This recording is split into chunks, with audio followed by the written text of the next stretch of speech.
All right, let's dive into the world of chemical reactions. We're going to uncover the hidden energy story that's behind every single one. What gets them started, what keeps them going, and where does all that energy actually go? Let's find out. It really all starts with a simple, kind of weird question when you think about it. You strike a match, right, and you get this sudden, intense burst of heat and light that can literally start a forest fire. But then you take an instant cold pack, you crack it, and it does the complete opposite. It just sucks all the heat out of the air and gets icy. Both are chemical reactions. So what is going on there? What's the real difference? Well, that's the mystery we're going to solve today. So to get to the bottom of that mystery, we first got to look under the hood at the reaction's engine.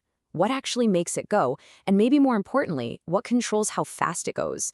Turns out it's all about the simple odds of things bumping into each other. There's this fundamental rule in chemistry that pretty much governs the speed of everything. It's called the law of mass action. And honestly, the idea behind it is incredibly simple. The more stuff you cram into a space, the faster a reaction is going to happen. It just makes sense, right? More ingredients mean way more chances for them to collide and make something new. This slide just lays it out perfectly.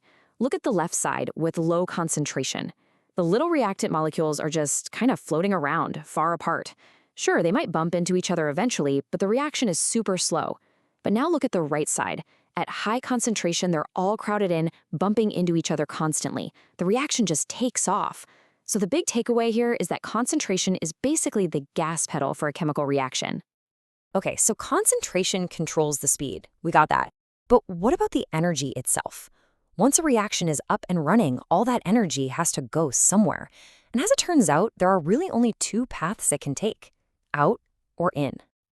And yep, those two paths have names. On the left, you've got exothermic reactions. Exo means out, so these are the reactions that push energy out into the world. That's why they feel hot. And on the right, you've got endothermic reactions. Endo means in, so they pull energy in from their surroundings, which makes everything feel cold. It's a really simple, elegant split. And this brings us right back to our match and our cold pack. That roaring fire? Classic exothermic reaction. Combustion is literally just releasing stored chemical energy as a ton of heat and light. And that instant cold pack? Well, that's our endothermic star. The chemical inside, the stuff called ammonium nitrate, it needs a lot of energy to dissolve in water. So it just yanks that heat energy from its surroundings, including your hand, making the pack feel ice cold. So we've got speed and we've got the direction the energy flows.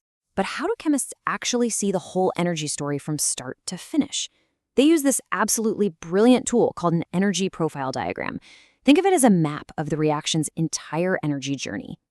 In fact, let's just build one right now. First, we set up our map. Energy goes up the side on the y-axis, and the progress of the reaction goes along the bottom on the x-axis. Simple enough. Next, we put a dot for our starting point. That's the energy of our reactants. And another dot for our destination, the final energy of the products. And then, here's the most important part. We connect them with a curve that goes up and over a hill. Every single reaction has to climb a hill like this to get going. Now, that energy hill has a really important name: activation energy. It's the minimum bit of energy you need to kickstart the whole thing. Think of it like this. You have to push a huge boulder up a small hill before it can go careening down the other side. That initial push you have to give it, that's the activation energy. For our match, the friction from striking it is what provides that push.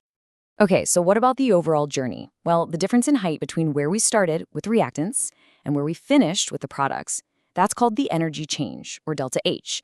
This number is basically the final score. It tells us if we ended up with less energy than we started with or more. And that's what tells us for sure if a reaction is exothermic or endothermic. So we have all the pieces now. We've got the map, we've got the hill, and we've got the start and finish lines. So let's put it all together and look at the complete energy maps for our hot and cold reactions right next to each other. And here they are. Just look at the exothermic diagram on the left. The reactants start high up on the energy hill and they end up way down low. The products have less energy than the reactants did, which means all that extra energy got released as heat. The reaction went downhill, so its delta H is negative. Now look to the right at the endothermic diagram. Here, the products finish at a higher energy level. The reaction had to absorb energy from the world around it just to make that climb, and that's why it feels cold. It went uphill, so its delta H is positive. So the most important thing to take away from all of this is that every single chemical process, it doesn't matter if it's a tiny spark or a giant explosion, follows this predictable energy map. There's always a starting energy, there's always that activation energy hill to climb, and there's always a final destination that tells you whether the journey released heat or soaked it up. Which, leaves us with one last really fascinating question. We now know how to map this whole energy journey. So, what if we wanted to make that journey easier? What if we could somehow lower that activation energy hill to make the reaction happen faster without changing where we start or where we end up? How could we even do that? Well, that's a story for another time.